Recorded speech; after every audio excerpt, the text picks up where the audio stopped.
Assalamu dudes, and welcome back to PLB Green. Today I went out to Kmart and I bought this small fish aquarium for $15. You can't keep fish in here, it's too small, even for a better. The tank comes with a little drawer for accessories at the bottom and an LED light that's powered by USB. I went to an aquarium and bought these shards of Dragonstone. They came in at about $9.50 total. These tiny tot terrarium plants come in at about $3 each. I got them from Bunnings. I couldn't really think of a purpose for the little drawer at the bottom, and after some thinking I realised that I could use this as the reservoir for the water source, as long as I blocked these two little holes. I sanded the shiny surface of the plastic around the holes to create a textured surface that silicone would adhere to. I did the same with this small little L shape of black plastic. Using aquarium safe silicone, I applied a very small amount to the back of the plastic and pushed the little L shape against the drawer. To give the water reservoir access to the top of the tank, I took the risk and I drilled some little holes in the bottom of the acrylic tank. After sanding the surface around these holes, I used airline tubing and pushed it through both. Putting a small amount of silicone around these ensures that there will be no water leakage around them. It was a simple process from here, adding little L shapes for the airline tubing and making it trail up to the top of the tank. I even added little suction caps to make sure the airline tubing wouldn't move around once the landscape was placed in. This little USB powered pump that was given to me by my friend Botanic Danny was the perfect thing to use to pump the water up the airline tubing to create the waterfall. Time for the water test. I always make sure to do a water test before I scape any of my projects, just to make sure the system I had planned is up and working. If you look closely, you can see the water draining through the second hole that I drilled and completing the circuit. Time for the scape. I started by building a little mountain out of the shards of Dragonstone I had. To glue each of these together, I stuck a little bit of cotton wool between the stones and put some super glue in on the wool. After a while, the wool will smoke and create an adhesion that is perfect and really strong. As I escaped, I made sure that the little mountain always fit inside the tank space. Here it is after install. I'm now putting in some substrate in the form of washed river sand. I covered up the drainage holes with some fly screen and added water and turned on the pump.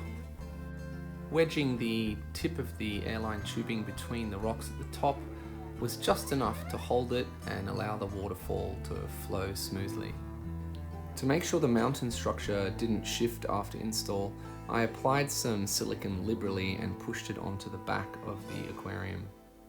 To prepare for planting the moss and other little plants, I used some dried sphagnum moss in the gaps around the mountain. Sphagnum moss is perfect because it wicks water, so as long as it's touching a water source, the water will go up and into the entire moss. I collected a few patches of terrestrial moss from the footpath outside the front of my house, took the soil off the little ferns from Bunnings, and I was ready for planting. As long as all the roots from each of the plants are embedded in the sphagnum moss, they will flourish and grow and not dry out. To make this a guarantee, I wrapped a lot of the plant roots with sphagnum moss before pushing them down into the setup. You don't need a whole lot of fancy tools for a project like this. I'm just using a chopstick to push the plants into place and position their roots in nice moist areas. At this point, I turned the pump back on just so I could see exactly where the water was going to be running and which areas of the sphagnum moss were going to be wet at all times. Terrestrial moss loves moisture, So when I'm doing a project like this, I always plant it in areas that I know will be continuously wet. If you don't plant them in areas like this, you'll probably have to mist or water the moss multiple times a day. Terrestrial moss from the pavement usually has this really fine sediment on the back of it, which can actually come in very useful when you're planting it because it kind of acts as a little adhesive, and you can push the moss and wedge it into little cracks and crevices. After adding a simple desk lamp, this project's finished. I really love how it turned out in the end. It looks like a huge mountainside in the tropics. The tiny little ferns end up looking like these ginormous elephant leaf plants deep in a jungle scape. The highly textured surface of the Dragonstone gives it that miniature detail, and the moss makes the landscape look like it's covered in some sort of grass. I'm going to leave the pump on 24/7 just so the moss doesn't dry out. I really like the subtlety of the waterfall.